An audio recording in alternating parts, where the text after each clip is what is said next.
will say cheesy and bad because I've only been doing this for like 4 years and I've still not figured out how to say hello to people. Well, we've So never done this before, so no, you'll look like a pro compared to us. I doubt it because I mean we're live and I haven't even done the intro to everyone, so we're flying at the moment. So I will say, because I used to upload all of my streams and that to YouTube. I haven't done it for Yeah, ages, but I'm going to make sure that this one goes up to YouTube as well. cool. I'm not even going to edit the bad intro out of it because it's kind of my staple. It's become my bread and butter. So, hello everyone. Welcome to this stream, I guess. We'll get there eventually, I'm sure. The professional in me. This is going to be a fun one. I promise not to slag off D&D in a castle too often. I'm going to. I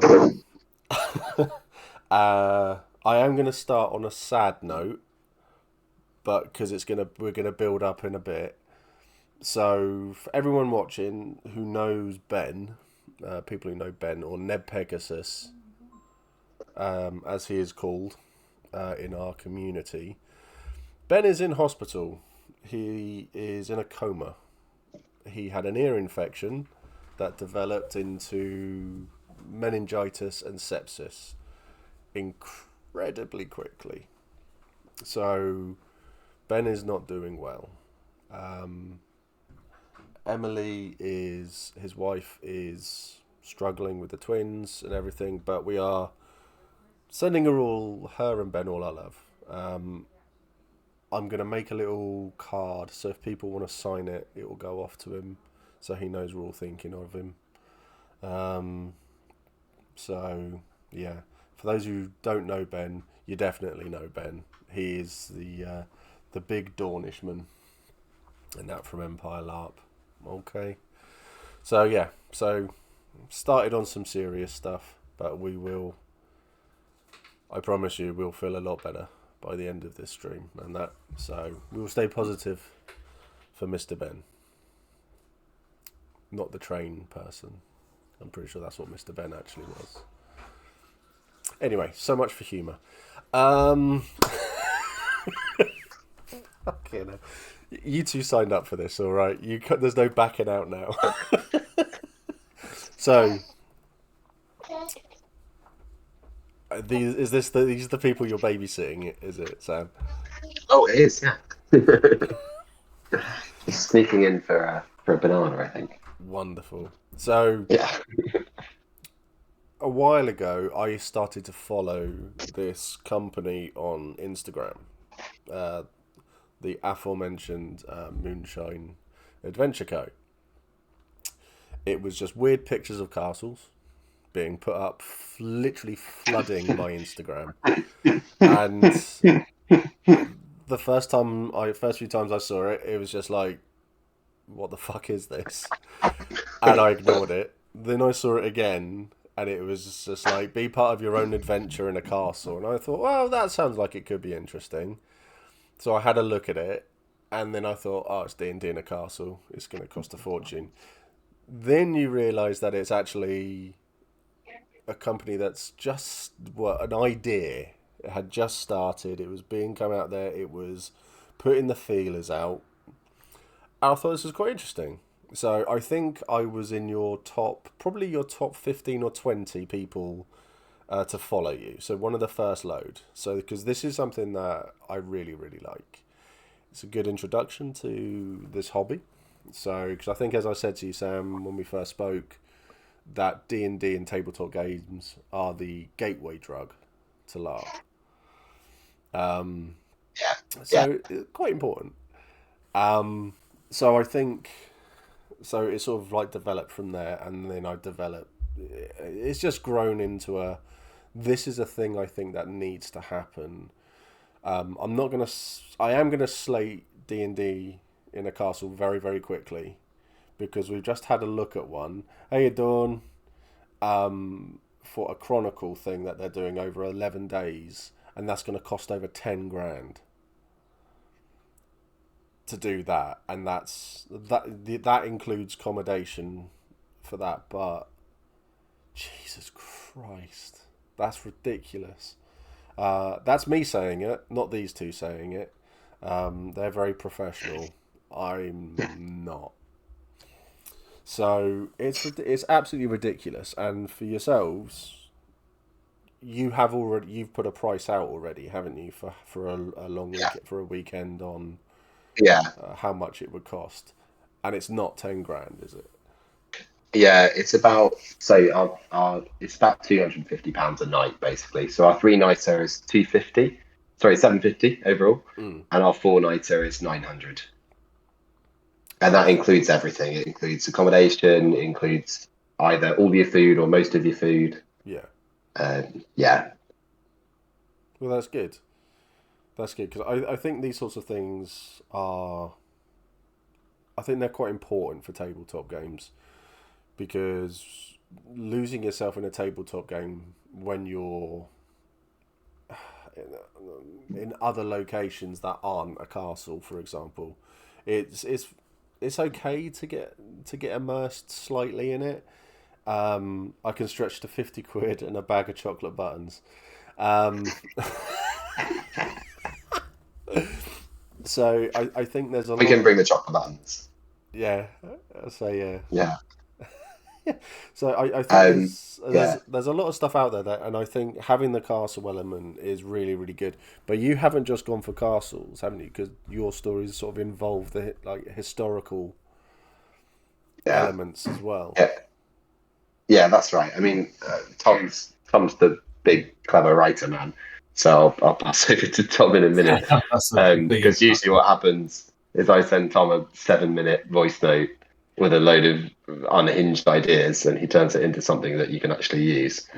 But um, we basically take a really cool location that you can stay in or near. So that's where Mm. we start. So we've got a castle. There's a youth hostel, and in Gloucestershire, there's also a castle called St Breville's Castle. But there's also a old coaching inn in Whitby, next to Whitby Abbey, Yeah. and there's a Victorian mansion in the Cambridge Fenlands. And those are our three locations at the moment. But there are masses. Like this country is fantastic for just an absolute glut of really cool old places that you can stay in or near. So we Yeah. find those, and then we look like deep into their history and their landscape, and we write stories which are really sort of inspired by them. Mm. Um, so I'm So sorry, I don't know if you want to add to that.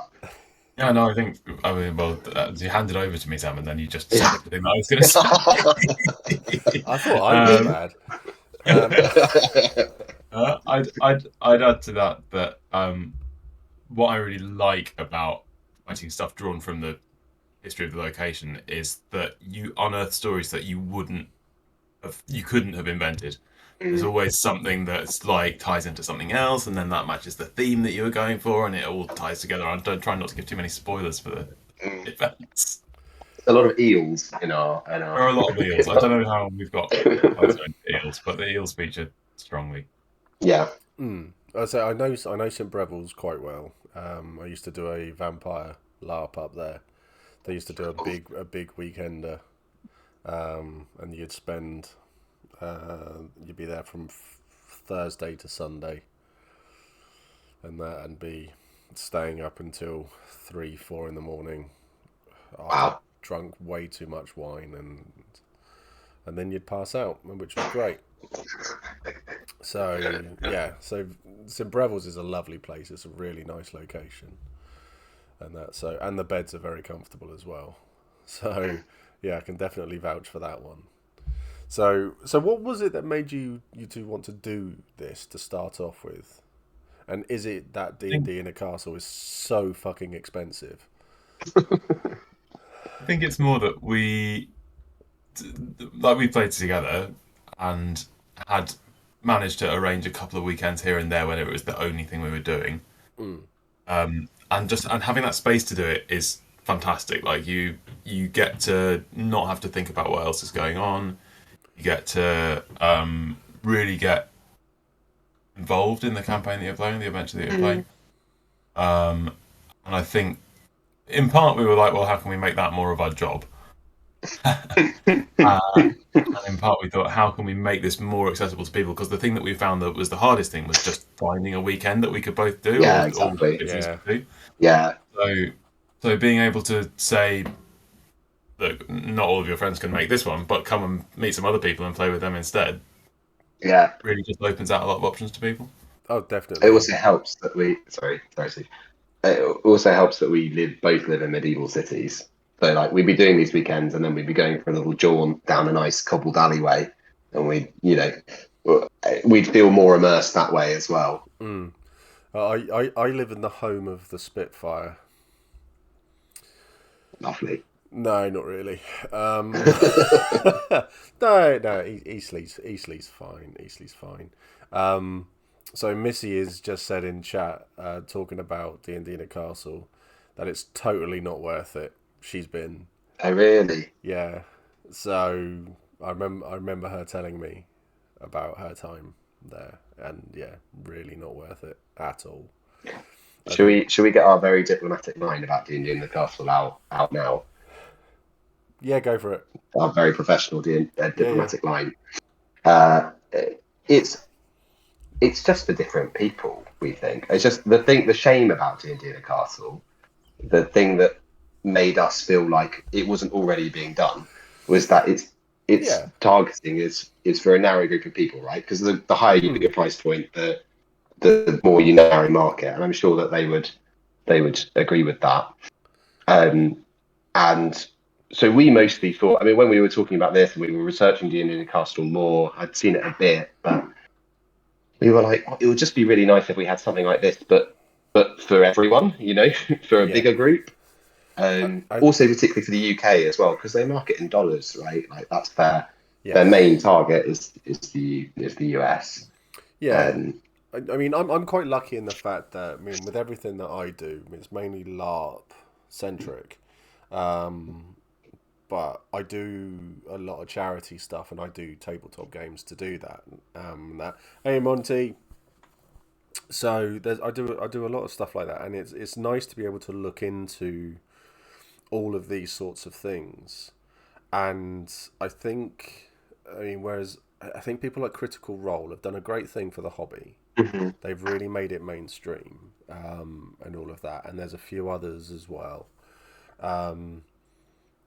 But I think the downside to it is the people think there's money in it, and that is what they will try to make out of doing it. It's like that with LARP as well. There's no money in LARP. There's no money in tabletop games really, and unless you are like the pinnacle, Yeah. there's no money in it. There's nothing. Yeah. It's you do it because you have to love the game. You have to love the hobby, and I think it's it's typical American capitalism, isn't it? At the end of the day, and I think they found a way of making money out of it, and fair play to them. They've done it. They're doing it, and that. But we're British. We need to dial it down a little bit. So if you know Eddie Izzard, that joke is hilarious, by the way. So I really do think that having something like that over here, which, yeah, cheap, cheerful, plays to the Britishness of it all, and I think, yeah, it'll be a wonderful thing. Really, really would. We hope so. I mean, one thing what you're saying about there being no money in tabletop games, we've been so lucky to meet so many lovely people in tabletop games, including yourself, Steve. But everyone is in a similar situation, right? Of just trying to just make this little bit more of their life. People are picking up a little bit of income from tabletop games, whether they're writing or GMing or whatever they're doing, or streaming or doing an actual play or whatever. And everyone's just trying to eke out the amount of time that they can afford to spend on it. Yes. And one thing we're also really hoping to do is just bring in more money for the hobby if we can. If we can convince more people that this is a fun thing to do, then we want to be using that money to pay creatives in this world, right? We want to be paying the GMs, we want to be paying artists and lovely creatives to make lovely things for us, you know. To be clear, we are already paying our GMs. The Oh only yeah, people that that's we're a not good paying point. is ourselves. That's a good point. Yeah. Yeah. Dawn's just said, my diplomatic take is that I'm in my Goldilocks era. I'm in a time in my life that I know what I want, and I'm okay with advocating for that. And sometimes people, nerds especially, are very coy about stating their wants, needs, expectations from the get-go. Yeah, I think that's quite well put. It's better than I'd put it. Because I'm not known for having a way with words. I think I'm good at marketing things. I think I'm good at putting stuff out there and doing stuff and having the ideas and stuff. But then ADHD kicks in, and then I see something shiny in the corner, and I don't want to move. So I had a big idea for the beginning of the year to do an actual play, Cool. D&D. I've never run D&D before, so I was going to do it all brand new, very shiny.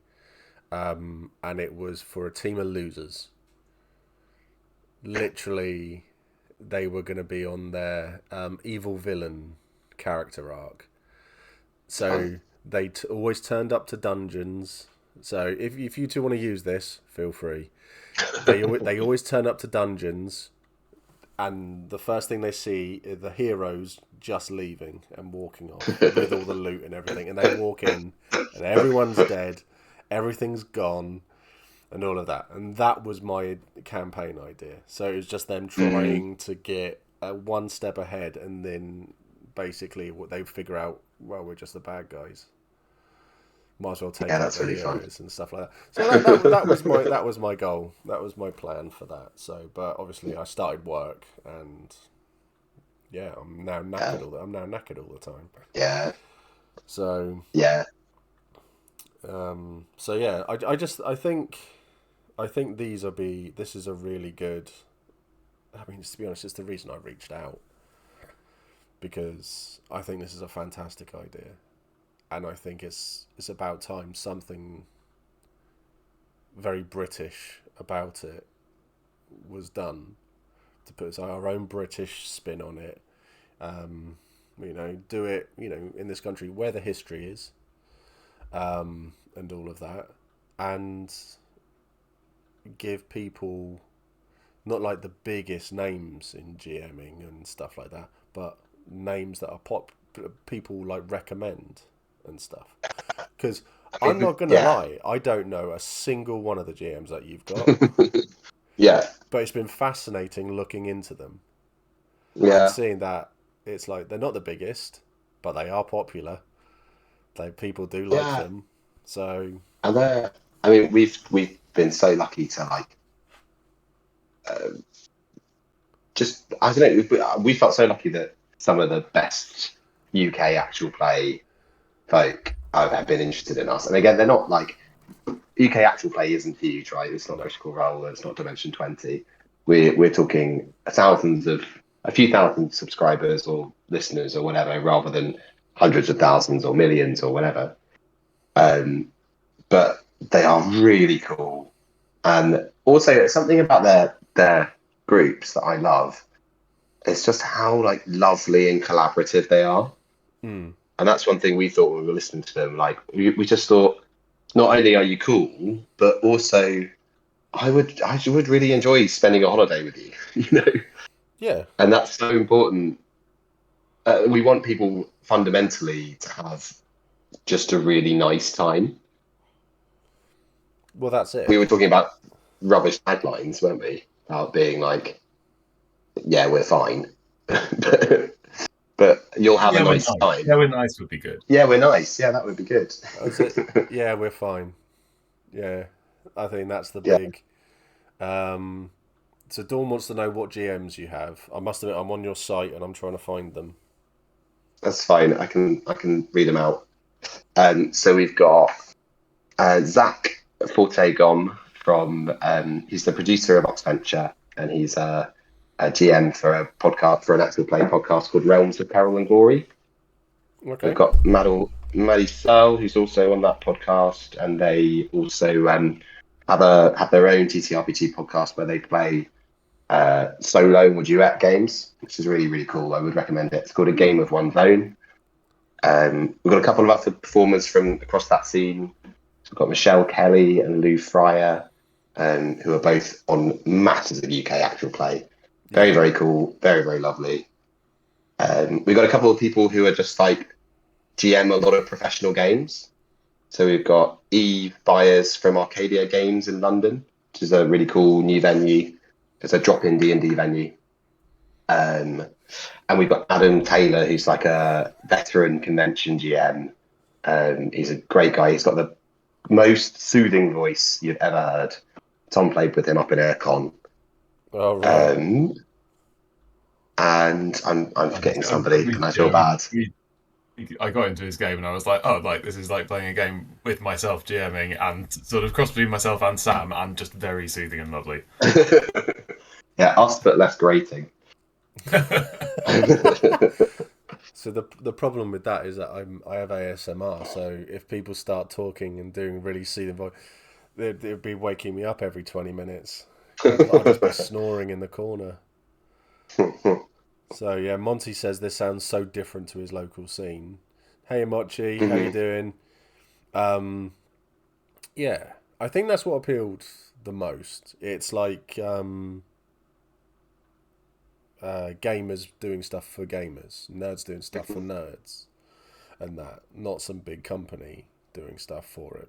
This is you are gamers, you are nerds, you do know what you want, and that will translate across into putting stuff out there for other people as well. Yeah, because it's not just D&D, was it? There was a few other games, if I remember correctly.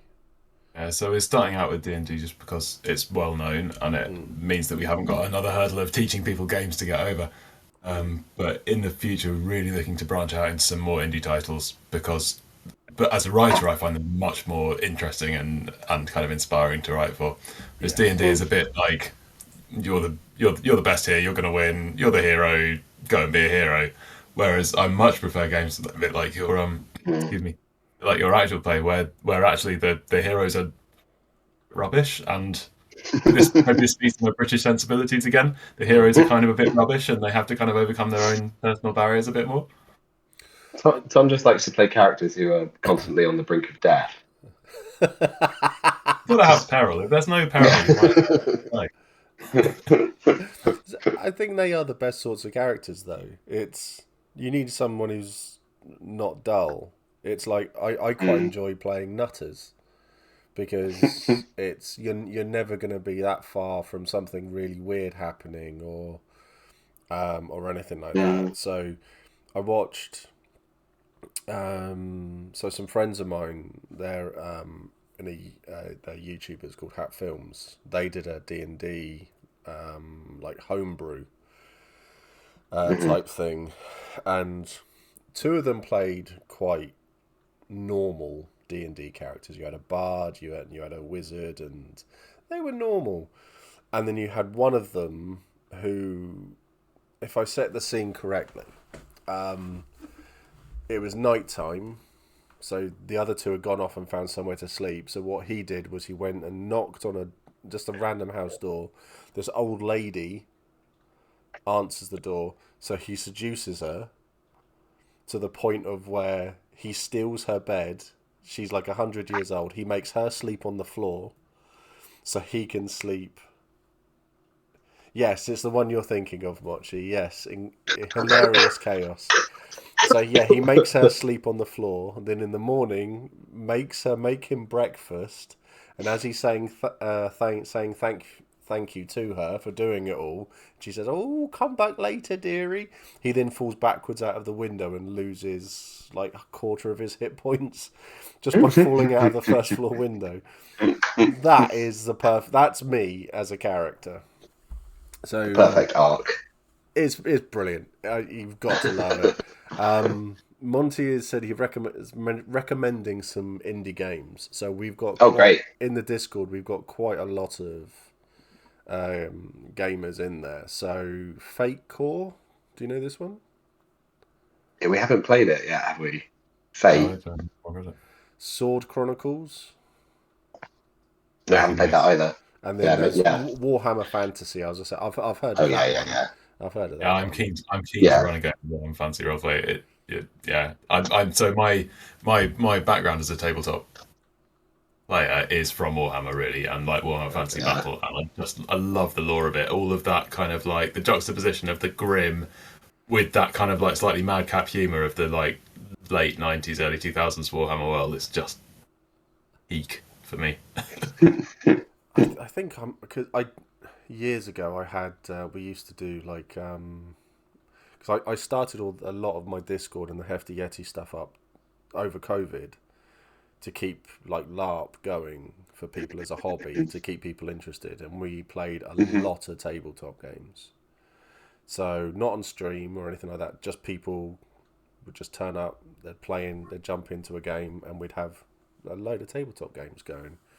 So that was really really cool. I think by the amount of people here, it would be quite good to start up again. It could be quite fun. Um, so yeah, Monty says he can demonstrate Fate Core best. Dawn mainly plays Pathfinder, and Yeah. one of my favourites, All Flesh Must Be Eaten. Great. What's that about Ton Street? That is it's such a good game. It's a fairly small book as well, but that's a Yeah, it's wonderful cool. zombie game. I played that before because one of the flaws in it is psychopath level 2, and we played through we played it we played through. Have you seen the original Resident Evil where they go into the core? The original film. No, I haven't. No, sorry. I don't think I have. Really? Oh, they are awful. I know. You have to watch them. They are so bad. All Flesh Must Be Eaten was a modern superheroes game. Yes, yeah, I definitely wasn't a superhero. So we played it like a Resident Evil military mashup. We went into this core to try to take out this AI, and everyone had really bad like call signs, and all of this sort of stuff. So I played a stereotypical Russian heavy weapons guy called Cold War. So I had a massive Nice. Gatling gun and all of this, but the problem was I was an absolute psychopath that literally had the trait psychopath level 2. So any time anyone on my team turned that back on me, I had to roll a dice to see if I tried to kill them or not. And we got all the way through the game, and we got right to the end, and there was like 4 of us left, and all the zombies are sprinting towards us, and I'm laying down a lot of fire, and that, and then they said, right, you open the door. So I turned around, opened the door, and then as I turned back around again, of course, everyone stepped forward to cover, but they're all stood in front of me, and I'm stood behind them with this massive Gatling gun. I didn't Oh, even do God. the roll. I just killed them all. I just walked off. I had a great time. It was a wonderful game. But I like that sort of stuff. I'm terrible to play with. I shoot a lot of my own teammate and stuff like that. So it was. Gonna get yourself blacklisted before you've even been. Oh yeah, Yeah. I really should be. Yeah, we'll write down your name. I'm good at running games for people because they're just crazy, and people seem to enjoy them. But And you're allowed to kill people when you're running games. I actively encourage it. To be honest, it's a lot of fun. It is a lot of fun to do, but I think it does get to something though, which is like, I think there's a lot of people who assume that what people want from tabletop games is like this beautiful, grand, critical role arc. And some people want that. Yeah, that is fun if you can get it right. But also, some people just want to mess around. Some people just want to be like, or they just want to have 2 hours of just being horrible, and just having that release, or whatever. And we really try to like not make assumptions, as long as it's fun for everyone. Right? Like as long as it's fun for everyone. And we do have strangers playing together. But if we, for example, had a group of people come to us wanting us to design them something custom, and they said the thing we want you to design is we just want to be the most horrible people in the most horrible world for 3 days, then that would be great. That's just like fun to GM. That'd be amazing. That's the sort of stuff that I would enjoy. Like Mochi just pointed out. So like I used to play a lot of Sea of Thieves on the channel with people, and she was just saying she has memory of Sea of Thieves with the ship constantly being set away while it's on fire at the end and stuff. It's like I used to set fire to my own ship while people were on it, like counting loot. In my trailer, there is a bit of it where all of the people I'm with are sorting out all of the loot we've got. We literally had the ship was full, and I blew it up. Literally just brought TNT onto the ship and then blew the front of the ship up. I wasn't popular. No, I can imagine. So, but it was very, very good. Oh yeah, and shooting the dog out of the cannon as well. You get to load a pet dog into the cannon and you fire it. You hear this, and then it just respawns. And so I used to do that a lot. There's a monkey as well that I used to do it too. I also think there needs to be a lot of boundary discussion. Some people see their characters as an extension of themselves. Yeah. So, yeah. Sorry, go on. I was just going to say, so when you do these games, obviously you do like the games are made with the players in mind and everything like that. In this day and age, there's a lot of, I suppose, red flags, limitations, what people are comfortable with, what people are not comfortable with. So how do you deal with all of that for players? Yeah, we've got a couple of ways. So we use safety tools, which like a lot of people use in TTRPGs. So there's one which is really simple. It's called X cards, which is whenever anyone is feeling really, really uncomfortable or unsafe, they can put a little card up with an X on it. Or if you're online, people often do that. And you just take a break, and the GM goes like, "Oh, what's going on? Can I help?" And obviously, if people are like, "Oh, I didn't like it because I took damage," that's not ideal. But most of the time, that's because you've accidentally trodden on something that's really horrible for someone. And we also use a thing called lines and veils, which is we ask everyone before they even come on the holiday, is there anything you really don't want to be in this story? And if there's a line is if you don't want to be it to be a veil is if you don't mind it being there, but you don't want it described. And obviously, if that's totally central to the plot, we can talk to them, and it might be like, "Oh, do you want to swap your ticket for this one for another one, or whatever?" But most of the time, it will be very, very possible and easy to make sure that doesn't come up.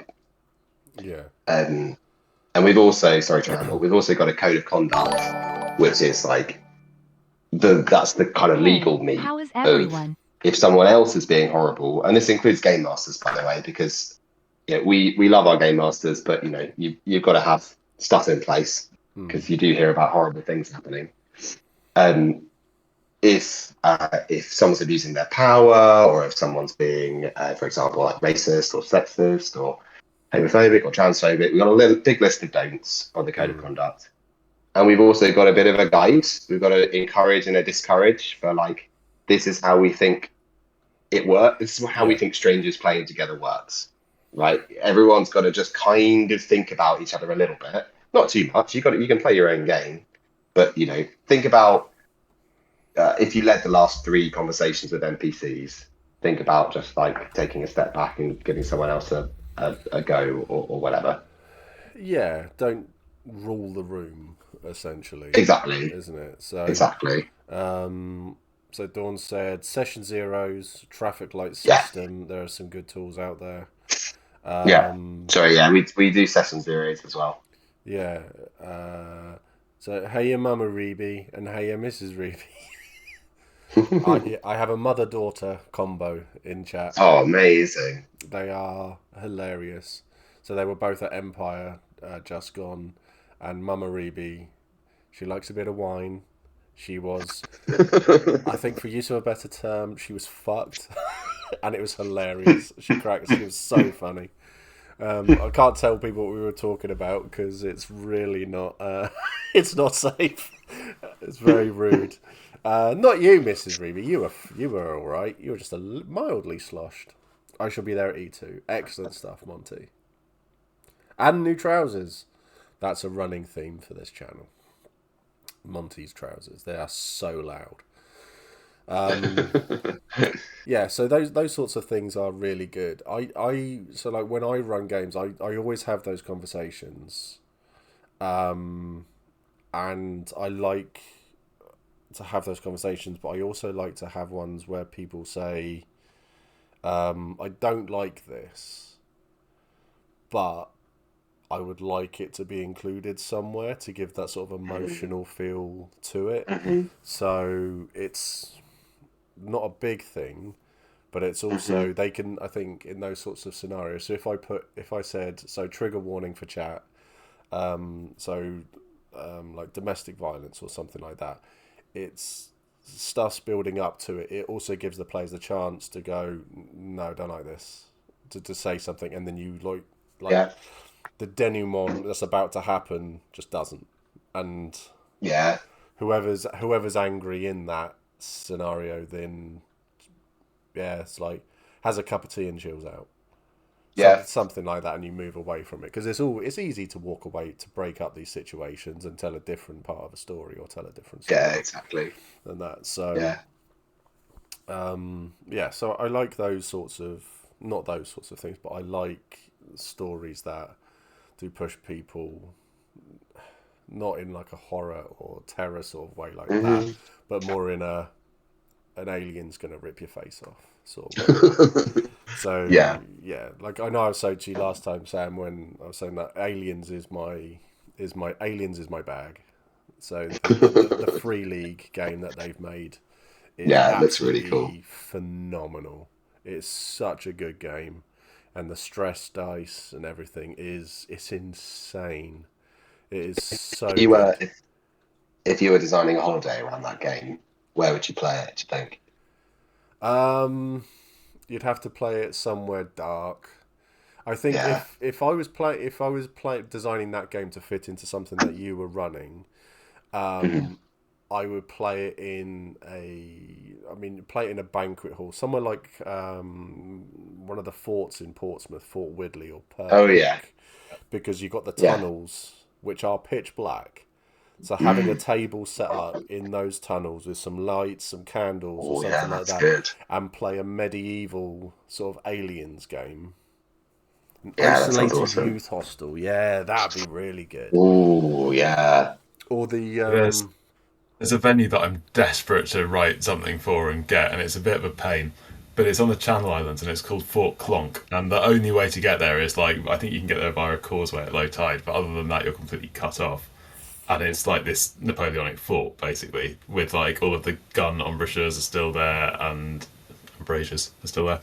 And you're like in the officers' mess and stuff, and it's so atmospheric. That looks insane. That's mental. Yeah, that's so cool.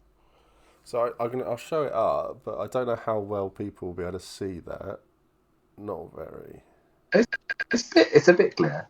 Yeah, Clonk.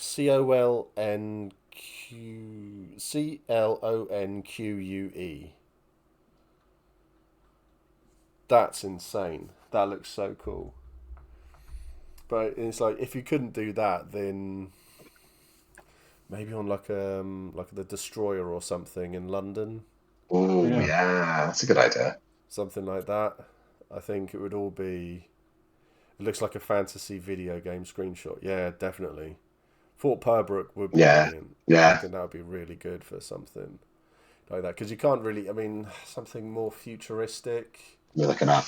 But it doesn't even have to be futuristic. It just has to be retro looking for an alien game. Yeah. So I'm just looking at Fort Purbeck. That's very cool. Yeah. So it's like I love that. I will say this now on chat. If you ever asked me to run a game for you, yeah, I would ask that anything that you were going to pay me went to charity. I don't want to be paid. It's very difficult to pay me now to do any. So companies come to me and say, right, we want to pay you this much. It's like, can't you give me something else instead, and stuff like that. I'm awful for it, but yeah, I would happily run an Aliens game for charity for you, and that. So because I mean, that'd be fab. that would be really really cool. So because obviously I'm an Yeah. ambassador for the Make a Wish Foundation as well. So, but yeah, Fort Purbrook. I mean, we'd love, once we're a bit more established, we'd love to get into like doing a bit more. I mean, because we think TTRPGs are awesome for loads of things. We'd love to run some stuff for kids, like some camps for kids, some kind of sort of camps for like improving teamwork and social skills and confidence building and that kind of thing. Again, this is a while away because at the moment we're just trying to like get things done while we also don't pay ourselves and get on with our other lives. But we're in a world, in a green world, we'd love to do that in the future. So how many games how many adventures have you got lined up at the moment? So we've got 3 coming up in the next 8 or 9 months. Okay. There's one coming up. This is eel heavy. It's called Elvers and Betters, and that's going on in Ramsey in Cambridgeshire. And then after Christmas, we've got Bad Habits, which is our kind of like medieval monks doing silly things, and that's up in Whitby. So we get a lot of that like Yorkshire seaside vibe going on. And then the final one that we've currently got booked in is at St. Breville's, and that's going to be a kind of like epic 7 group medieval siege, which I'm yet to write. So I we've got a Google Doc full of ideas, but yes, it's So you're also doing the Eel Day, your D&D one shot. yes. Yeah, so that's running over. Well, it's one in 2 days. Yeah. Oh, that's sold out. So Thursday the 22nd. Yeah, but we'll just run it until it stops selling out. So if people wanna play, then just buy tickets. Yeah. We've tried to keep it as basically we've priced it as low as we can while still paying the GMs, because we just want to have an opportunity to play with as many people as possible. So people can who's running the one shots then? So our GMs. So that'll be it's Zach on Wednesday, it's Adam next week, and then it will be probably Eve and Lou will run some in June because they're the Elvers and Betters GMs. Eve, Lou, and Zach. Monty, I've got a question for you, mate. What are you doing next Thursday? Between 7 and 10. They're like, I am free. Okay, cool. Do you want to do a D&D one shot called Eel Day?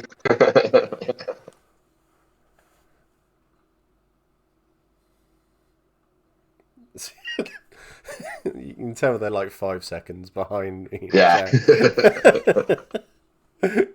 Sure, I'd love to. Okay, congratulations. Great. So, Hefty Yeti, the channel will pay for you to do that, mate. All right? Awesome. There we go. I'll get that sorted for you. Okay? That's great. Can't wait to play. Monty is insane, by the way. He is one of my favourite people. There'll be a chef's kiss. It'll be an experience. I'm sure Adam will love it. Yeah, I was going to say I would love to, but obviously next week on Thursday I am on my way to Comic-Con. So of course you are. Yeah. Yeah. So I will sign up for one myself. Because I haven't played a proper game of D&D ever. I've done bad ones. Really bad ones. That I took so seriously. I think I was a half orc, but I was large size, and I had a tower shield that is nice. It was a dwarf's front door. Oh, I love that. So Absolutely love that. so when I went running into a fight, all you could hear was the door knocking. That's terrific. Um, We've got Ben, if you want to add me into a game, mate, I'd love to. Monty, I'm going to pay for you to do a D&D one shot with these two. So the Moonshine Adventure Company, who are doing essentially D&D in a historical venue. yeah, not quite as catchy as D&D in the No, Castle, it's but it's now not. trademark. Yeah, Yeah, but it's fine. yeah. It's tabletop D&D. Yeah, Yeah. yeah, tabletop D&D. So If Monty wants to choose, Monty can choose. We've got pre-generated characters. He can be a paladin with a bard's pole if he likes. He can be a little halfling thatcher who can be using custom backgrounds. So all the characters have like something that roots them in the location. Um, and for this one, for Eel Day and for Elvers and Betters, the like Fenland one, it's all like different jobs you could have in the fens. So in like the swamp, the like East Anglian marshes. So one of them's eel catcher. We've got like there's all sorts. Anyway, it's all very silly. brilliant. This over Discord. Is it over Discord? Oh yeah. Sorry, it's on Discord. Yeah, yeah. When you book, we'll send all the details through. There you go. Wow. Yeah, I'll sort that out this evening. For him. So that's fine. Awesome. I'm tempted to run a game on Mondays, but I can't find a game to join as I miss running D&D. But it's also my one day off. Yeah, well, I'm busy Mondays anyway. Doing this. Which edition of D&D do you run? The 5e. Maybe. Yeah, so the newest one, just because it's like we hope to reuse a lot of this stuff and that we're writing now because it's like a big time sink, particularly, but mostly for Tom at about 2 o'clock in the morning. So we want to write it with the most current edition. Yeah. Okay. So obviously Tom has talked about Warhammer as being what's got him in. I do apologise for this as well because my streams are all over the place. I literally they came up with emojis for like tangent trains and stuff like that because I don't stick to one line. Yeah. So Sam, what about yourself then? What was it that got you into tabletop? I think I don't really remember exactly what got me in. I just remember thinking like, "Come on, Sam, stop kidding yourself. You're a proper nerd." And I remember thinking that I always wanted. I think I came in from the board game angle. Actually, I was a big board gamer for a long time, and I'd always wanted to try D&D, but I didn't really have a group to try it with. And I was always like a bit nervous. There's like there's almost like a when you're a kind of late blooming nerd. There's almost like a kind of there's almost like a kind of you got to get over your threshold of like accepting that you're a nerd and being happy and excited in that. Yeah, but I was also a big video gamer as well. Yeah, yeah. So Sam, you talked about Warhammer because I'm very aware that Sam has not really said a huge amount. Not Sam, sorry, Tom. Yeah. Tom hasn't really said a huge amount because. Sorry, yeah, Sam's the problem. Domino, sorry. Yeah, Sam, we can't get Sam to shut up. Yeah, it's all right. I've rambled on. So it was obviously War. So you said Warhammer and that as the tabletop thing. Do you do all the models and everything like that as well? Oh yeah. So I've got a massive stack of minis, which is like another reason for us getting into this and thinking that might be a viable option is that I've already got a load of minis sitting in. Well, yeah, you can't argue with that. So what faction was it you played? So a proper originally 5th edition here. I was playing Bretonians, and that was when I was still using my Airfix paints and like lodging on the enamel and smelling a lot of white spirit as an 8-year-old. And then from there, played Orcs and Goblins for a long time, and then over COVID had, I think, like a lot of people, had a bit of a Warhammer renaissance with all my old models out, and then thought maybe it'd be fun to see if I could build a whole human faction, and it's somewhere between Empire and Dogs of War. Build a whole human faction exclusively not using Citadel miniatures. Okay. Like withdraw from the capitalist society, which is Games Workshop. That's gone quite well. It's been fun. I've got a group of friends that we managed to get together, like for D&D about once a year, and make a weekend of it. It's nice. Okay, that's really, really cool. That's really cool. So going back to the tabletop games then. So what are your... Okay, let's go for top 3. In terms of RPGs? That you have played, not ones that you want to play. Ooh. Actually, we'll make that a separate list. Top 3 that you have played, top 3 that you want to play but haven't. Top 3 that I have played. Swivers is near the top of the list. Really enjoying Swivers. So, Luke Gearing game. Got me here because I'm running a campaign. Like, set You might in... have to hold it to the right a little bit because I've had to crop you Yeah. down Yeah. to fit in. How's that? I'll just go in the middle. Yeah, that's perfect. Yeah. I'll just read from the back, actually. It says, Swivers is a game about bastards. You and your gang of criminals scarper through the heists and sewers, stalk through the filth of the smoke, and if you're lucky, you'll make it out with a few extra shillings. The whole of this city is your filthy, sickly oyster. It's just like beautifully atmospheric and grim.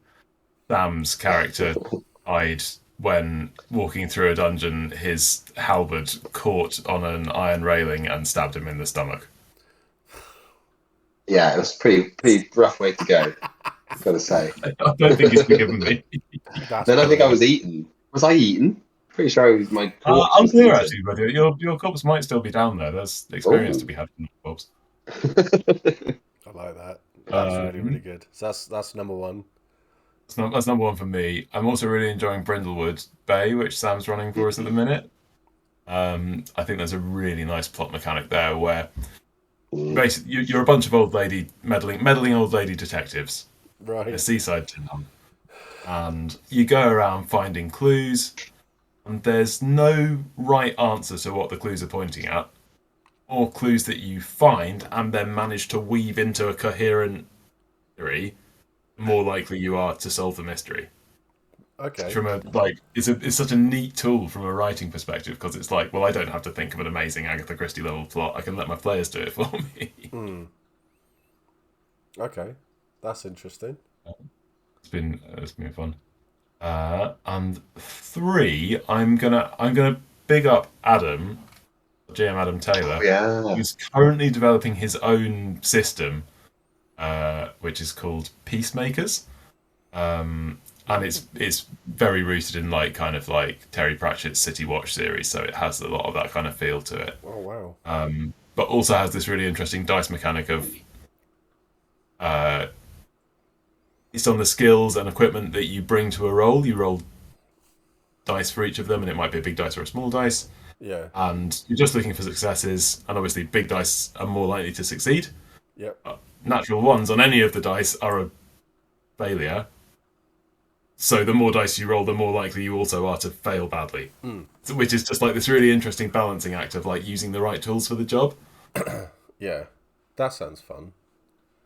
It was really good fun. So that's what he ran when I met him, and it was just brilliant. Really enjoyed playing. Okay, excellent. Right, Sam. Just looking to see whether we can find the TTRPG anyway, so we can plug it. But I can't find it right now. But do try and find Adam's TTRPG. It's really good. So my favourite at the moment is Brindlewood Bay. I absolutely love it. It's so good. Tom's already explained what it is, but I love how silly it is. And from a GM, one of the mechanics I love the most is that players are totally in charge of their own risk taking. Yeah. So before they do a thing, the GM says, "And what are you worried is going to happen?" and the player says what they're worried is going to happen. Obviously, if you're boring, you can go, "Oh, I'm worried that like actually all the good things will happen." But then why are you playing this game? That's really boring.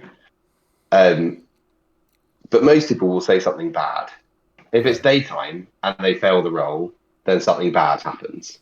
Yeah. If it's nighttime, as a GM, you get to say, "Oh, but it's so much worse than that," and that is so fun.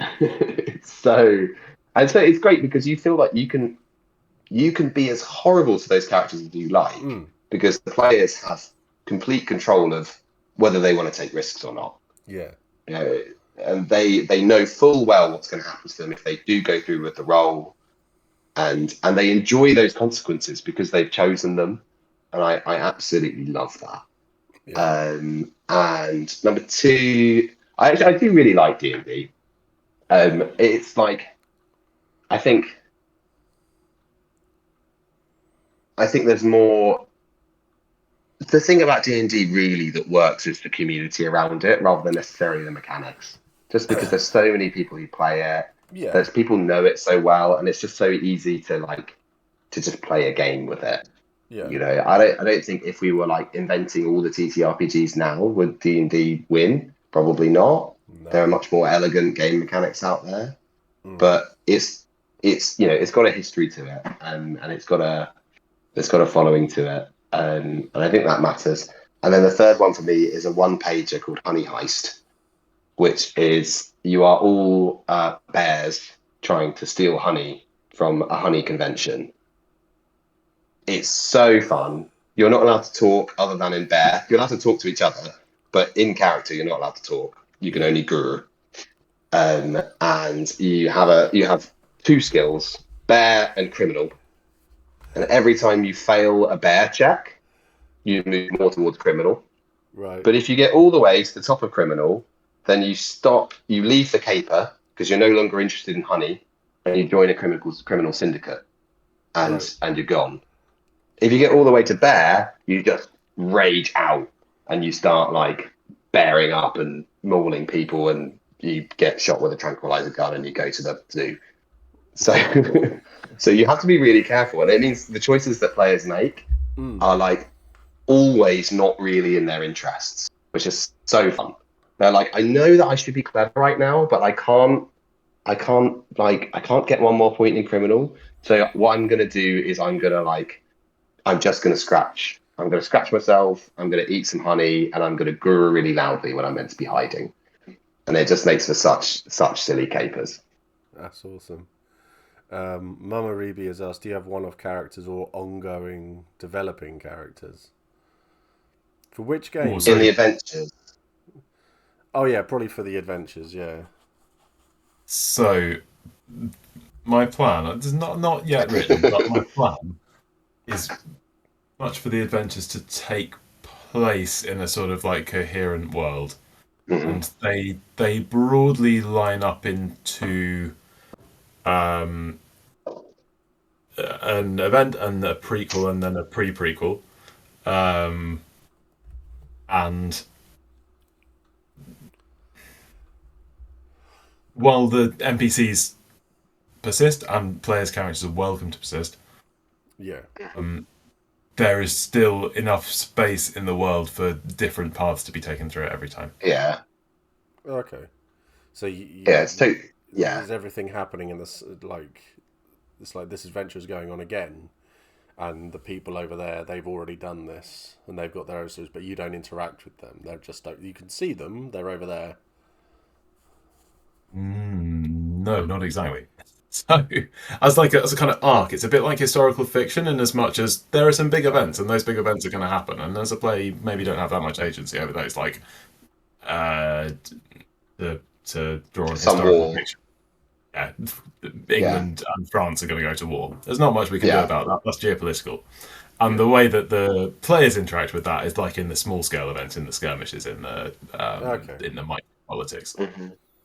In terms of the chronology to them. Sorry. Sorry. So the players are more like Sharp rather than Napoleon or Wellington. That's good. That's exactly right. Not just a pretty face over here. Um, but within the adventures themselves, my plan here, again, not written, very much planned, um, is to have groups interacting with the world, and those effects will affect other groups elsewhere in the world. Yeah. Yeah, I do have a yeah, plan for how that's going to work. I don't know. You might have come across Western Marches, which was a sort of system devised by a guy probably 10 or 15 years ago, and it basically it seeds a world with certain characters, and then players can explore that world at their leisure. And things change in it, and then they come out and go back in again and out again. It's designed for a hex crawl, but Okay. we wouldn't quite be playing it like that. Anyway, there's a plan.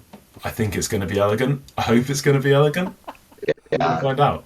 Well, there we go. I mean, If you yeah, I if you want think, to find out, Mama Reeby, you have to come and play. yeah, come play. I think if you want to keep the same character for every adventure, then you can do that. So it might be that if you, depending on which order you do them in, it might be that like you play your character first when they're level 7, and then you actually do a kind of prequel and you play them again when they're level 3 in an event that happened beforehand or something like that. Mm. Um, but also, if you want to bring a different character to every adventure, then you can do that too. There's no like, we're not going to be like, because a lot of drop-in D&D venues have like a real grind of progression, which people really love, and it sounds good. I don't live near one, but if I did, I think I'd enjoy it. But like you come every week, and then you level up, and like you take your character through by coming back and back and back, Yeah. and that's really cool. And we want people to be able to do that on our adventures if they want to keep coming back. But also, we don't want to like make you feel like you can't like play if you're only coming to one. You know. Yeah. Okay. So I'm going to bore you with my top 3 now. Yeah, good for, yeah. So mainly because I love them so much. So Aliens is by far, I think, the best. And it also opens up to everything else in that world. So you can be a Marine. You can be just the guy who works in the engineering department. So you can be like Parker from Alien if you want to be, or you can be the just the pilot who hauls from A to B and things like that. So literally everything is open, but you've also got access to all of the other companies. So you've got like the Russian syndicate, the Chinese syndicate, Wayland Oh, Yutani, cool. and Yeah. everything as well. So you've got access to a load of stuff like that, which is really, really cool. But also with that, you've also got Predator in this world. You've got Terminator in this Oh, world, fun. and RoboCop as well. So it's if you actually go back and watch the original RoboCop film, in the boardroom scene when they're talking about like strategies and things like that, one of the other companies that they're working with is Wayland Yutani. Oh, I see. So it's all in the same world. Same with Terminator. They mention Wayland Yutani, and I think it was in Terminator 2. They talk about how they had there was an incident, and in the background in one of the scenes you see there's actually an alien on a screen on it as well. So they talk about all of it as well. So it's all the same universe, and it's How long really. until someone remakes them all potentially badly, do you think? Oh well, they've already been doing it. So RoboCop was Yeah. remade, and that was atrocious. I Um, didn't see it. you're not missing out. You are not missing out on that one. They did like Prometheus and all of that for Alien, and they were Yeah. not great. But Alien Romulus, if you get to watch that one, that was brilliant, absolutely phenomenal. Hey there, Arcana. Thank you for raiding. Yeah, you haven't missed much. Um, so yeah, Raiders. We're currently talking to Sam and Tom from the Moonshine Adventure Company. They are essentially making the British version of D&D in a castle, but better and for a tenth of the price, which is really good. So that So should be our tagline. yeah, their new business tagline, which I came up with, is yeah, it's fine. Yes, fine. So they're not going to use that. That's just me. Um, so yeah, everything it does sound really really good, and I am not biased. I'm not being paid for this. It's This true. is genuine. This is genuinely something which I think is really good. So for the future. But yeah, so Aliens is definitely top of my list. Then I think Call of Cthulhu, without the Mm, problematic areas. mm. Um, so that would, yeah, I really enjoy that game. I've definitely shot my own teammates playing that before. And I So a always game in see, which you have your own teammates. yeah, shot my own teammates. I'm not even gone insane yet either. Literally, I've just shot people I'm with. And I always seem to play an alcoholic as well. I don't know what happens in those games. Um, so yeah, Call of Cthulhu I think is really really good. And then probably Werewolf the Apocalypse. Mm. So a classic. I Yeah, love that. nice. I love that game so much. So It's not. um, It's not. Sorry, it's not that relevant. But just you saying werewolf made me think of werewolves, which made me think of Blood on the Clock Tower. Just wondering if you had a chance to play that. I got a load of friends who play it a lot. And one of my friends has actually been on the creator's stream playing it with him. Oh, cool. Um, That's fun. every single time they asked me to play it, I always said no. Because do you Mm. remember it's essentially the old. Do you remember the old version of Werewolf, where the villagers, the witch, and all of these sorts of Yeah, things? Yeah, yeah, it yeah, was just that for me, and I used to play that so often. yeah. I Fair enough. kind of lost interest Yeah, in it, to yeah, be honest. yeah. Fair enough. So, so Sam, then, so what are your top three games that you haven't played but want to? Oh yeah. Okay. Top three games. The ones that are sitting on my shelf, I think, mostly. Uh, number one, I think Tom's it's probably somewhere in Tom's top three as well. Slug Blaster, which sounds so fun. Which is a game about skateboarding in other dimensions. You play a load of teenagers who get to skateboard to other dimensions, Right. and you just do like silly things there, and then you come back and like then you deal with your parents, which sounds so fun to GM for. You just have to like because a huge premise of the game is that your parents don't care about your trips to other dimensions. They just don't. They're like, oh, I don't care that you saw this like nebula. I like, have you done your That's homework? I get the lighting a bit better. Oh yeah, Oh Beautifully wow. illustrated.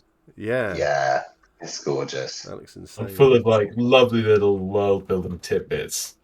There are some like adverts interspersed Oh through the book. yeah, Can find one. Keep talking it's while I do this really because I gorgeous. don't know. Yeah, sorry, I'll do my other secretly. Another one is called The Wild Sea, which is all about like it's kind of classic fantasy in a way, because you're all on a big ship and you're a big party of people and you're exploring places and you're finding stuff and you're fighting monsters. And I like classic fantasy, Yeah. but it's also taking place in this like weird post-apocalyptic world in which the forest has taken over the planet. And so you're not sailing on an ocean, you're sailing on a canopy of a forest. Yeah. And when the places you're exploring are the old world underneath the forest, you're trying to go as deep into the forest as possible to get back to the old world and explore it and find treasure and find out what happened. And that sounds super cool. And I'm really interested to play Daggerheart as well. Like I know it's got it's not really indie, is it? Because it's got the whole Critical Role stamp, but it does have some interesting mechanics. I like the combat idea. I don't know if they're still using it, but I listened to an actual play by a UK group called RPGs, who are really cool. And they do a thing where like you have two dice, you have a hope dice and a fear dice, and you roll both of them for every ability check, and whichever one goes first is highest gives you a different token. Okay. So you get a fear token that goes to the GM. If you get a hope token, that goes to you. Okay. And the GM has to spend a fear token to take any turn in combat, but they can do it at any time, even during another player's turn, Right. which is really cool. And they can spend fear tokens to just make bad things happen as well. They can say, right, I'm sending a couple of fear tokens to take your NPC ally away. And I'm going to change the story so that your NPC ally suddenly faints or, has to leave because they're too wounded or whatever. But in the same way, players can do really powerful things to the story with their hope tokens as well. So that sounds really cool. I think it's more like it's like D&D, but there's more focused on storytelling, and that's cool for me. I like that. Yeah. Excellent. Okay. All right. I'm gonna throw two more into the pile, which are Troika, Yeah. which again, Yeah. I haven't had a chance to play yet, but so excited to explore what is just definitely it's like look at this lovely weirdness going on. I just want to play Dune. I think that's the thing. And then on a similar kind of line, Mothership. Oh yeah. Which I think if you're into Alien, Oh, yeah. I was having a look at this. Again, just like I like squishy humans. I really like squishy humans, and Really the fact that you they like can your Yeah. humans fly, squishy. especially in the vastness of space.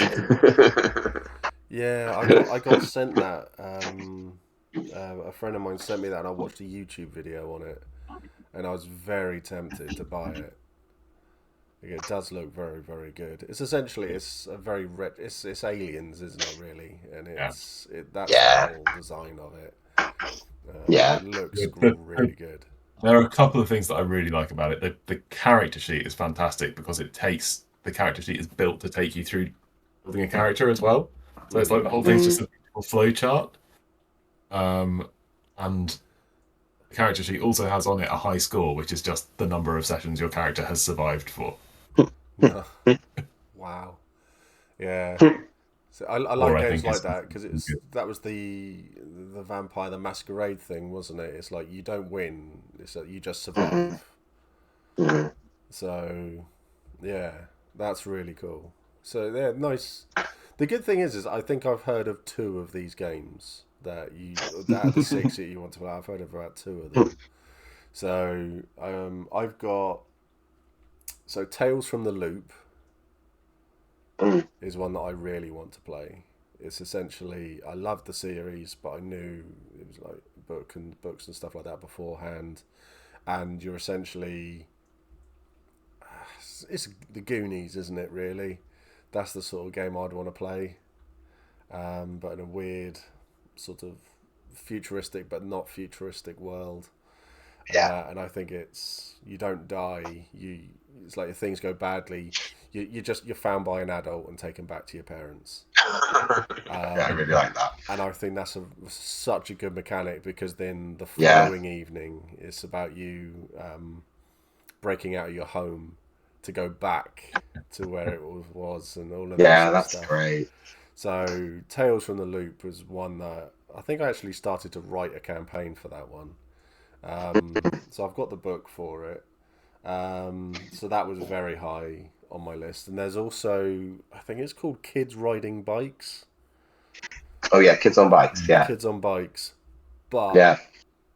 I want to play like a different version of it because I think it's 6 dice. But the version I'd want to play is like a homebrew, which is only 4. So Okay. there's a Australian comedy group that I love called Auntie Donna. Yeah, I've heard of them. They they own a company called Grouse House, who in turn have a tabletop roleplay channel called Oh, cool. Trope RPG, and it is very much they play through movie tropes. It's 4 people. Each game is 3-4 games long, so it's four episodes, and that's it. That's the entire campaign Nice. done. So it's Yeah. very, very short form, and they are insane, absolutely insane. But the rule system for it all, there's no real rule system. You've got 4 categories that you have, and you have 4 dice on your sheet, and that's it. So it's down to whether it's like they play a western, and it's shooting, gold hunting, camp building, and there's another trait that I can't remember. But it's really weird, and it's very funny, and it's not a serious game. It's a very silly, very, very silly game, and it looks a lot of fun. So I really want to play that, because I think I could come up with something insanely stupid for it and have people enjoying it. So I'd want to do that. And there's another one. I actually bought this game at MCM in Birmingham last year, called Shiver. Oh, yeah. Yeah. Yeah. So I was actually having a chat with, because it's brothers who made it and wrote it, and I was having a chat with them both. So they gave me, they knocked 20% off of the price for me. So I got it for 100, not for 100 quid. I got it for 80 quid, and it was the core rule book, another like monster scenario book, and the specially made dice for it as well. And I've got Nice. it all. I've still got it wrapped as well. And I didn't want to let them open it to sign it either, because I thought, oh no, I quite like having it like this. Yeah. So yeah, I thought I had the dice here for some reason. Oh, I do. Yeah. So yeah, very dusty dice. It's been underneath in my bit, so yeah. So Oh, yeah, lovely. I got all the dice. So yeah, nice, not opened at all. Yeah. But I would like to give that a game as That's the well. curse of TTRPGs, isn't it? There's like, they take so long to play and so much organisation to play, Yeah, but there's so many lovely shiny ones out there that you just want to buy. it's too many. Way, But I way think too sometimes many. it's okay to buy them just to read them. I think that's You what know? I really like, because like Werewolf and Vampire, the world that they made. So White Wolf, they made such a fantastic world there that you can just sit down and go, well, I don't want to play it, but I want to know more Yeah. about that clan or that tribe Mm. or whatever, like mage or hunters or whatever it is in that world you want to know about, and there will be a book on it, Mm. and you can sit Mm. down. So on my book, so me and my wife have just bought a house. So we are in the process of moving. They were my tabletop books were the first thing I packed. So I've got a very heavy box over there at the moment, but it was all. I've got bookcase, like a couple of shelves literally just full of these things at the moment. Amazing. I'm going to give an honourable mention as well, because I had a chat with the guy who created it, and I'm going to feel really bad now because I've forgotten his name, and I feel horrible for it. But he came up with like this world. It's like the era tabletop games. And literally they are like, it's like sci-fi, it's fantasy, it's superheroes, and it's all across all of that. Cool. And he also does little like A5 booklets of, this is our entire game here, you can take this and go off and play Oh, great. and stuff. That's really cool. And I gave, Tom asks if it's haunted. No, it's not haunted. We discovered that in America, if you ask someone when you're buying a house if their house is haunted, legally they have to tell you. And I got into a lot of trouble with my wife over here because I was wanting to say the same thing to every single house we went into. So, but no, it's not haunted. It's not haunted at all. So, but yeah, so I've got a load of his books as well, and the art is the good thing that he does with it all is it's all self-funded. So he put all the artists, everything that he's done, he does it all, and he has got so much drive. It's unbelievable, and he is really, really good. So I'm on his Discord, and I should have been more involved in it, but I'm not because I'm a bad human being. But he runs games like every 3-4 days for his community and for That's people who cool. buy it, and he does so much for it. He is really, really That's good. really cool. But I find that I prefer to read the lore of games and Yeah, things like that. I like to know everything about it. yeah, So, like with a vampire LARP, when people says, "Oh, I've got this NPC involved," it's like, "Oh, I know all about that NPC. I know yeah. everything." Right. No, not gonna sneeze. Fucking hell. Bless you, I guess. I think so. We'll stick with it. So, when it comes to Moonshine, because obviously we've talked a lot about tabletop games and likes, dislike, and all of this sort of stuff.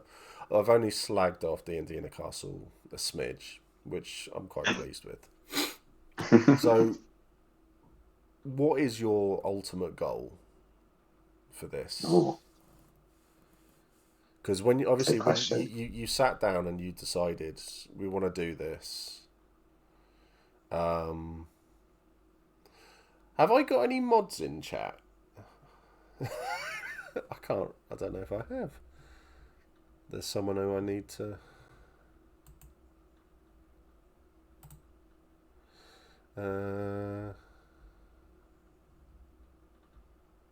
Not warn, not timeout, ban. There we go. Yeah. You get bots that turn up and try to sell you like followers and viewers and Hey, stuff like that. So fuck. yeah, Great. so I just banned them. Yeah, Nice. so obviously you sat down and you decided we want to do all of this thing. We want to make it cheaper and for Britain, for people from the UK, and open to everyone. But I think what's like the overarching sort of like in 2-3 years, where do you want to be, or 10 years, where do you want to be? 10 years, I'd like to be running a weekend every week and Yeah, have the availability there and the community around us that if you want to go and play D&D or another role-play game of your choice yeah, the whole yeah, weekend, we can do that for you next week. yeah, Okay. yeah. I And I think totally agree with that. what I really want to be able to give people is like that space and that protected time really get stuck into a game Yeah. Mm. and a space in which to do that that is super cool because they are all over the place and if you can get it organized it does just like bring it up a notch, I think. Yeah. Yeah, I totally agree. I think I just add to that, like, as well as that, I'd also really like us to have a core community of people who come back, and for this just to be a like a yeah, just a kind of a place where people come back maybe once a year. It's a thing on their calendar. They see people they know a lot. I imagine this is how LARPs are. I mean, we need to go to some LARPs, Tom. I think it's next on You know, our on our list. I don't know, it Um, I feels think dangerous to me. I can help you with that one. That's fine. I can help with that. but I can imagine it's like a lot of the same people coming back. You have your friends who you see there every time, and Yeah. we'd love to have a community like that. That would be really great.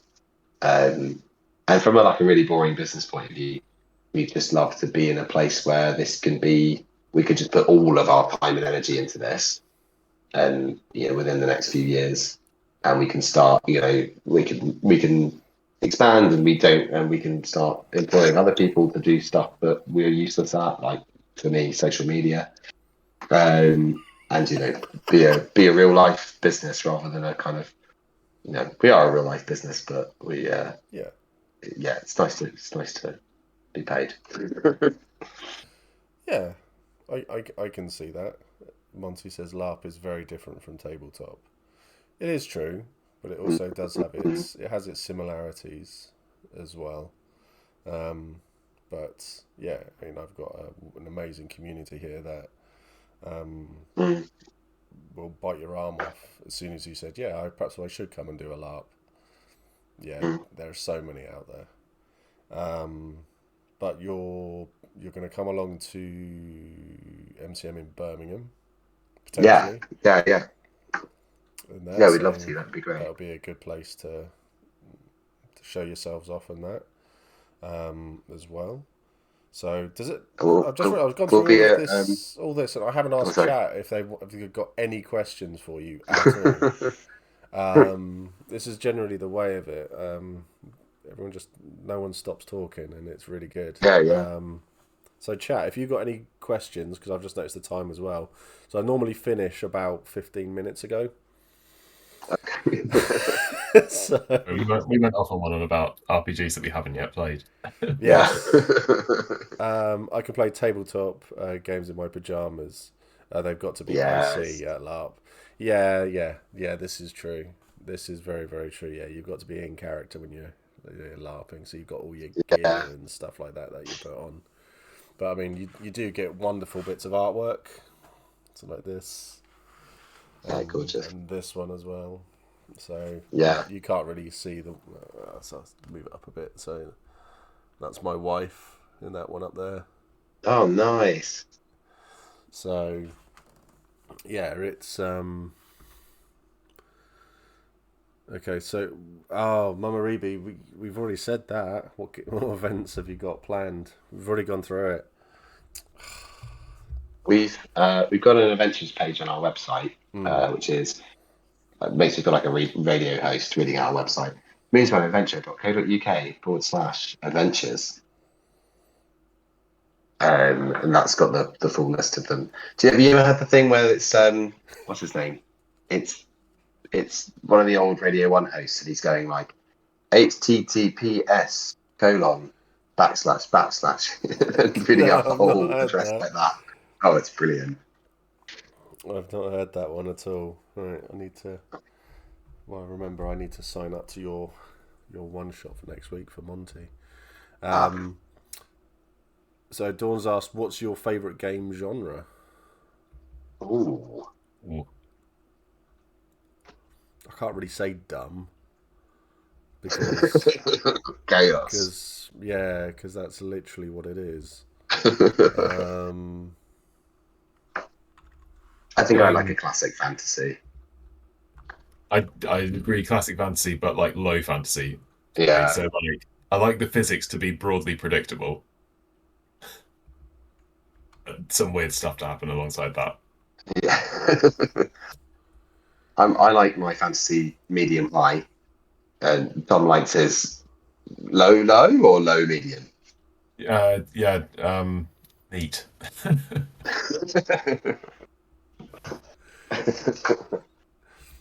I like my fantasy to basically not be fantasy, I think. Yeah. I like my fantasy to be entirely relatable.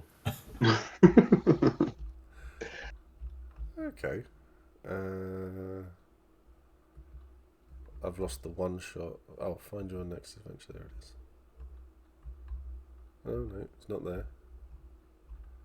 It's in. You go to adventures, and it's a link from there. There's a try before you buy. Bit on the adventures. There it is. Yeah, I've missed that. Yeah, so we'll have these one shots running for the next however long, and for anyone who just wants to come have a play and see if you like the kind of style we have and the writing we have and like the vibe. If you're interested, do come along. It's £10, and just want to play with people. And we do everything for you. Like, we give you a character. It's just level 1 to keep it like as simple as possible, and also because level 1 characters are fun because they're quite squishy.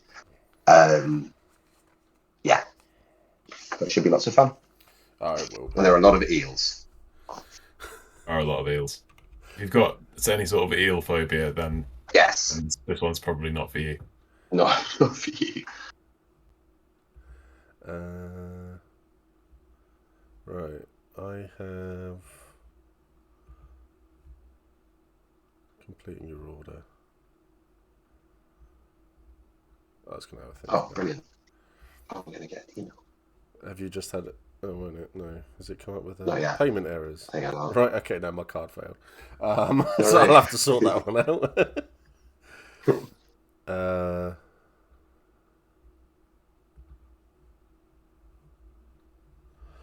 Yeah, I'll get that sorted.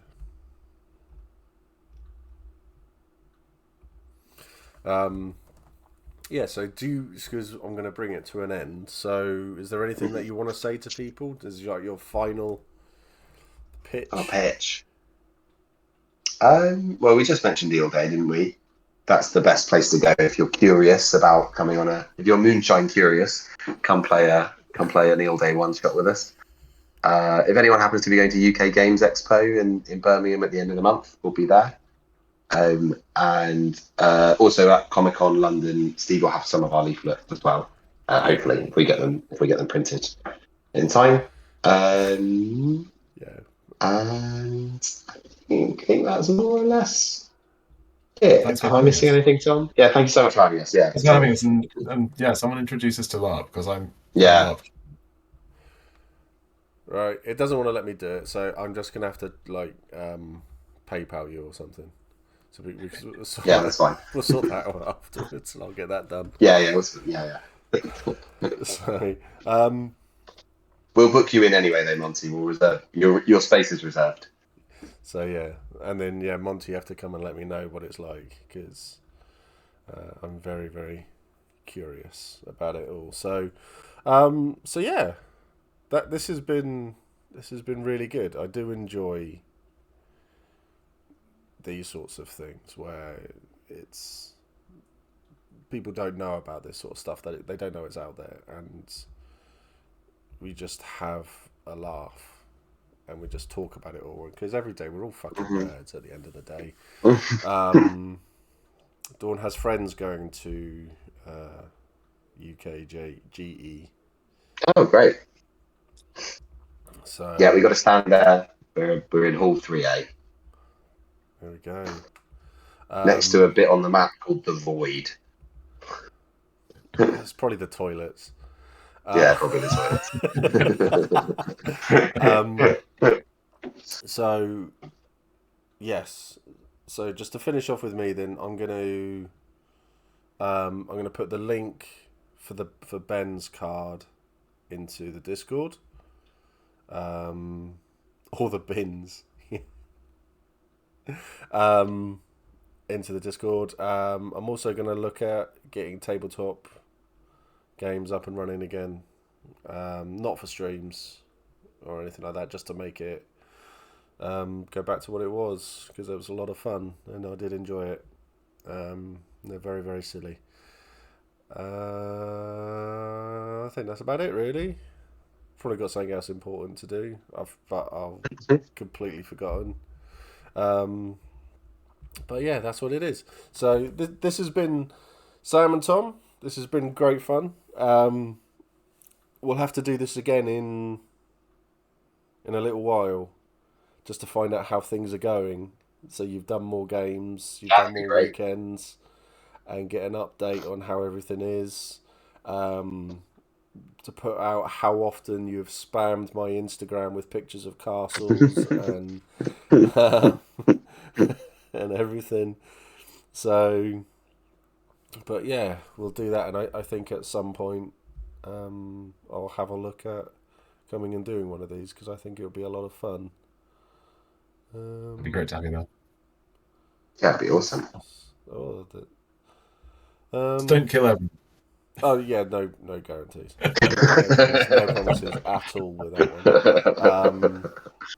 If it calls for it, it calls for it. It seems to follow me into LARP as well. I have killed so many player characters in LARP too.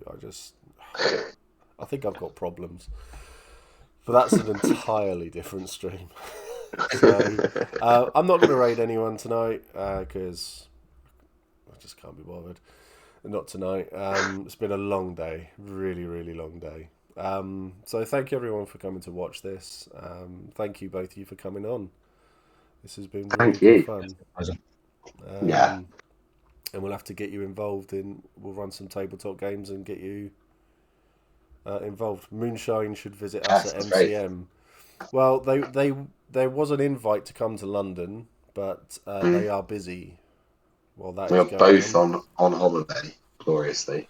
They both had Um, shit excuses for not being there. but Birmingham looks like will be on the cards. So yeah, we'll get along to that because I think it's a good. It marries up quite nicely with everything. So and then could potentially run a little 1 hour one shot D&D thing. yeah. And Yes, then yeah. when What in people, Birmingham? Yeah, oh god, and then when yeah. people actually have a fight in the D&D game, they have to go off and have a fight with someone with light weapons. That would be great. I'd love that. That'd be funny. We just won't put them up against some people. Well, I suppose we'll rate the monsters. How difficult is it? Yeah. So We can give each person a challenge rating. yeah. Yeah. So if Tom's watching, Tom would be a 20. Yeah, he is the most difficult person I've ever had a scrap against. So, but still. Yeah, so that's it. This is all going to go up onto YouTube. I am going to get back into the habit of doing that because I've been a bit shit at it recently. 6 months of being crap, basically. So, but we'll get this all back on, and then I'll put it out onto Instagram and everything so people can see what we've chatted about and see the crazy.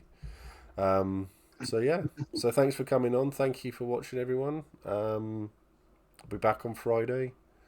Don't know what I'm talking about, but anyway, I'll put the links and everything everywhere so people know where to find you and Awesome. all of that. So yeah, stay on the Discord for a second because when I say goodbye, if you leave the Discord, it makes the screen look weird.